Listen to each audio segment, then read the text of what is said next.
Assalamualaikum warahmatullahi wabarakatuh. Perkenalkan, nama saya Dede Maulidin dari program studi PGMI, Pendidikan Guru Madrasah Ibtidaiyah.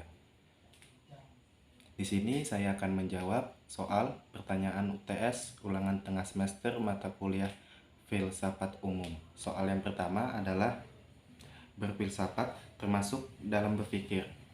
Namun, tidak semua orang yang berpikir itu mesti berfilsafat. Dan bisa dipastikan bahwa semua orang yang berfilsafat itu pasti berpikir. Coba Anda jelaskan. Jawaban saya nomor pertama ini adalah karena kalau berbicara sendiri adalah sebuah pola pikir. Dengan berfilsafat, manusia akan mampu menjadi seseorang yang lebih manusiawi. Nah, dalam artian mereka ini akan lebih mampu menggunakan risiko yang dimilikinya, sebagaimana manusia adalah makhluk yang berakal. Untuk soal yang kedua adalah pada perkuliahan Anda telah pelajari sejarah filsafat. Berdasarkan sejarah konsep berpikir dalam filsafat mengalami perubahan. Coba Anda jelaskan sejarah filsafat disertai dengan identifikasi pemikirannya. Jawaban saya adalah sejarah filsafat ini terbagi menjadi 4 zaman. Zaman pertama adalah zaman Yunani kuno. Kelahiran pemikiran filsafat diawali pada abad ke-6 sebelum Masehi yang ditandai oleh runtuhnya mite-mite dan dongeng-dongeng yang selama ini menjadi pembenaran setiap gejala alam. Filsafat Yunani yang telah berhasil mematahkan berbagai mitos tentang kejadian dan asal-usul alam semesta. Dan itu berarti dimulainya tahap rationalisis, pemikiran manusia tentang alam semesta. Nah, filsuf yang menggambarkan filsafat pada zaman Yunani yang begitu ramai dipersoalkan sepanjang sejarah yaitu Socrates. Setelah itu, Plato meneruskan keaktifan Socrates dengan mengarang dialog-dialog seperti gurunya. Zaman yang kedua adalah zaman pertengahan. Pada masa pertengahan ini terdapat periode yang membuat perkembangan filsafat tidak berkelanjutan, yaitu pada masa skolastik Kristen.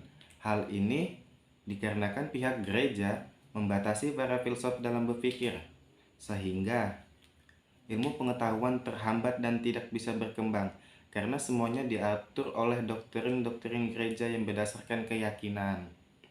Nah, pada periode ini, para filsuf Islamlah yang pertama mengenalkan filsafat Aristoteles. Di antaranya adalah Ibn Rushd.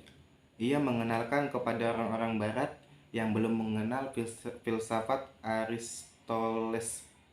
Para ahli pikir ini yaitu Al-Kindi, Al-Farabi, Ibnu Sina, Al-Ghazali, dan lain-lainnya. Yang ketiga itu zaman Renaissance. Renaissance adalah suatu zaman yang sangat menaruh perhatian dalam bidang seni lukis, patung, arsitektur, musik, sastra, filsafat ilmu, pengetahuan, dan teknologi. Zaman ini terkenal era kelahiran kembali kebebasan manusia dalam berpikir. Pada saat ini, manusia ini mulai dianggap sebagai pusat kenyataan. Pusat kenyataan itu terlihat secara nyata dalam karya-karya seniman zaman Renaissance, seperti Donatello, Botticelli, Michelangelo, Raphael, Bruegel, dan Leonardo da Vinci. Sedangkan dalam bidang ilmu pengetahuan, terdapat beberapa tokoh hebat, antara lainnya adalah Nicolaus Copernicus, Andreas Valentinius, Galileo Galilei, Johannes Kepler, dan Francis Bacon. Nah, zaman yang terakhir ini adalah zaman modern. Zaman ini lahir setelah zaman Renaissance, yaitu zaman pencerahan atau zaman modern. Zaman pencerahan Inggris berlangsung dari abad ke-17 hingga abad ke-20 sesudah Masehi. Di zaman ini terdapat peristiwa penting, yaitu revolusi di Inggris dan di Perancis. Orang-orang yang hidup di zaman ini memiliki keyakinan bahwa mereka mempunyai masa depan yang cerah dan bercahaya berkat resiko mereka sendiri. Untuk soal yang ketiga adalah jelaskan definisi filsafat dan cabang-cabang filsafat. Jawaban saya adalah cabang-cabang filsafat Antara lain adalah epistemologi. Cabang filsafat yang pertama yaitu epistemologi yang membahas mengenai pengetahuan.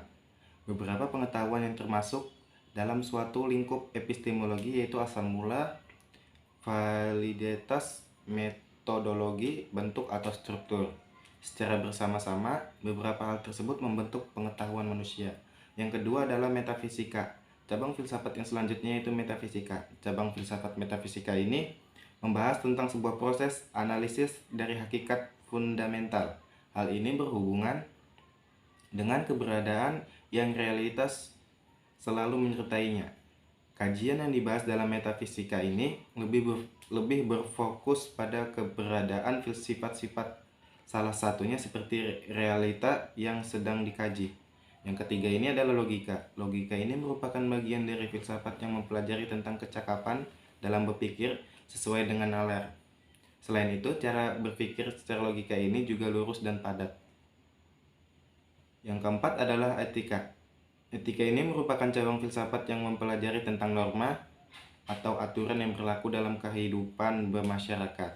Ketika berperilaku di dalam masyarakat, etika inilah yang dijadikan sebagai pedoman karena etika ini berhubungan dengan sifat baik dan buruknya seseorang. Yang kelima adalah estetika. Sesuai dengan artinya, estetika ini merupakan cabang filsafat yang mempelajari tentang keindahan. Dengan kata lain, cabang filsafat ini membahas mengenai bagaimana keindahan dapat terbentuk. Pada filsafat ini juga membahas bagaimana keindahan bisa dilihat dan dirasakan.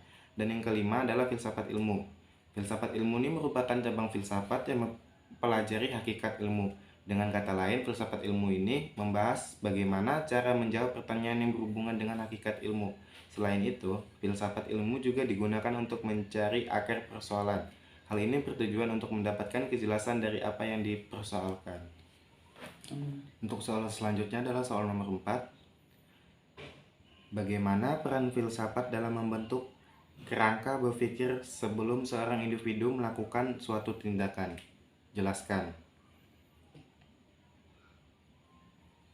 Jawaban saya adalah konsep berpikir filsafat, cara berpikir yang radikal, universal, konseptual, konsisten, dan sistematis. Dengan menggunakan kerangka pikir filsafat, individual akan menentukan sikap dan melakukan tindakan secara objektif, efisien, terdiri dari profesional, sehingga apapun yang terjadi setelah tindakannya, ia tidak menyesali ataupun menanggapi dan mampu menghadapi segala kemungkinannya.